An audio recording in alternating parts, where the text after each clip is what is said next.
ঘরেই যদি চুলায় বেক করে ফুলকো আর স্পঞ্জি টাইপের কেক তৈরি করা হয়, তাহলে বাইরে থেকে আর শুধু শুধু অস্বাস্থ্যকর কেক কিনে নেওয়ার কি প্রয়োজন।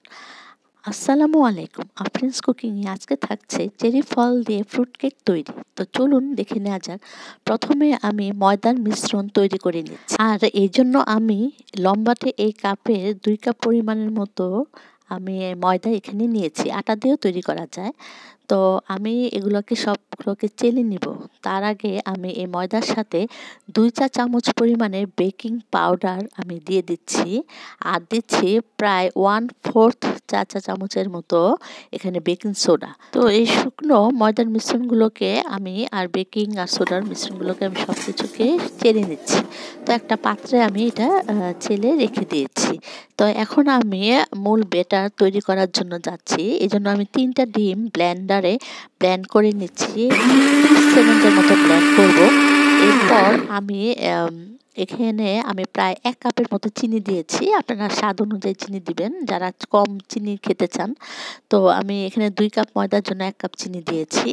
তো এখানে আমি 1 কাপ চিনি দিয়ে তারপর আবার প্রায় একটু স্বাদ মতো লবণ দিয়ে দিয়েছি, কারণ একটু মিষ্টান্নতে সামান্য লবণ না দিলে ভালো লাগে না।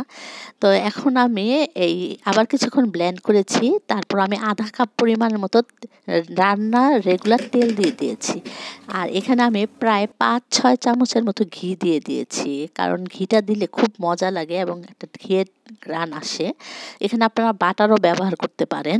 তো সব কিছুকে আবারও আমি ব্লেন্ড করে নিচ্ছি। তো এখানে আমি প্রায় আধা কাপ পরিমাণের মতো গুঁড়ো দুধকে সামান্য হালকা কুসুম গরম পানিতে আমি একটু গুলিয়ে নিচ্ছি। একদম ঘন একটা মিশ্রণ হয়েছে।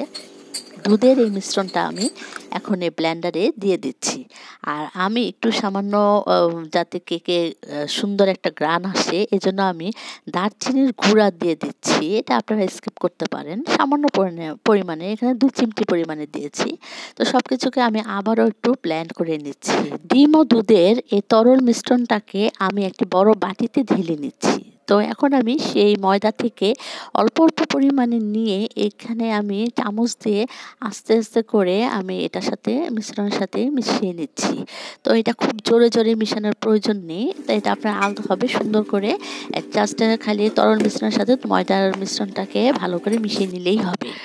সবগুলো ময়দার মিশ্রণ মেশানো শেষ হয়ে গেলে কেকের জন্য একটা ঘন তরল বেটার তৈরি হয়ে গেল।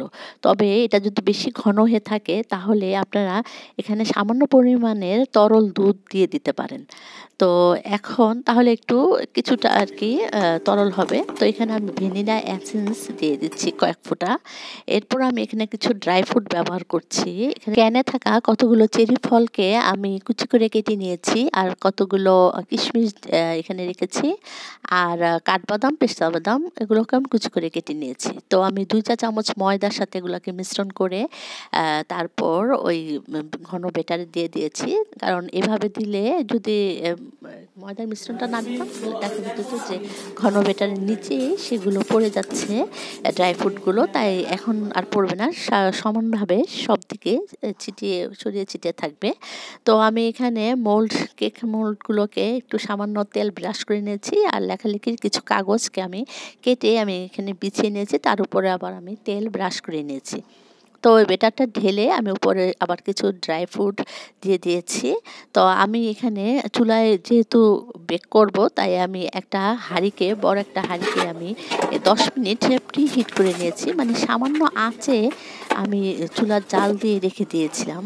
তো এখন আমি লেখালেখির 2টা কাগজ আমি বিছিয়ে দিয়েছি, তারপর স্ট্যান্ড অথবা একটা স্টিলের বাটি দিয়ে তার উপরে আমি সেই কেকের মোলটাকে দিয়ে দিয়েছি। তো প্রায় আমার 45 মিনিট লেগেছিল। এটাকে আমি ঢেকেই রেখেছিলাম। তো আমার 45 মিনিট পর এই তো কেক হয়ে গেল। আমি একটা কাঠি দিয়ে দেখে নিচ্ছি যে কেকের ভিতরের টুকু সম্পূর্ণভাবে বেক হয়েছে কিনা। আর কেকের উপরে সিরাম দেওয়ার জন্য আমি 2 চা চামচ চিনি চিনির সাথে 2 চা চামচ পানি মিশিয়ে এখানে একটা শিরা বা সিরাম তৈরি করে নিচ্ছি। তো এখন আমার এই কেকটা ঠান্ডা হয়ে গেছে, তাই মোল্ড থেকে আমি বের করে নিচ্ছি আলতোভাবে। ছুরি দিয়ে চারপাশে একটু হালকা করে একটু উঠিয়ে নিচ্ছি। তারপর উপর করে এই তো হয়ে গেল। আর কাগজটাও আমি ফেলে দিচ্ছি। দেখুন কত সুন্দর ঝরঝরে, পিছনের টুকু একদম ঝরঝরে, কালারটাও যেমন সুন্দর এসেছে তেমনি ঝরঝর করে কেকটাও হয়েছে। একদম কুড়মুড় করে মনে হচ্ছে ভেঙে যাচ্ছে। তো খুব সফট বা স্পঞ্জি টাইপের হয়েছে। এখন এর উপরে আমি ওই সিরামটা দিয়ে দিচ্ছি। চামচ দিয়ে অথবা ব্রাশ দিয়েও আপনারা দিতে পারেন। তো এটা দিলে আসলে কি উপরের কেকটা ড্রাই থাকে না। উপরের টুকু একদম হালকা ভিজা, ভিজা থাকে। মানে বেকারি কেকগুলো দেখবেন এরকমই থাকে। তো আমি এটাকে ভালো করে মিশিয়ে দিচ্ছি সিরামটা। এরপর আমি কেটে নিচ্ছি কেকটাকে। দেখুন ভিতরেরটুকু কত সুন্দর স্পঞ্জি হয়েছে আর খুব সফট টাইপের এই কেকটা মুখে দিলে গলিয়ে যাচ্ছে। তো আর খেতেও কিন্তু অত্যন্ত সুস্বাদু হয়েছে। আপনারা এখানে ড্রাই ফ্রুট হিসাবে যে কোনো মিষ্টান্ন ড্রাই ফ্রুট ব্যবহার করতে পারেন। তো আজকে এই পর্যন্তই। আল্লাহ হাফেজ।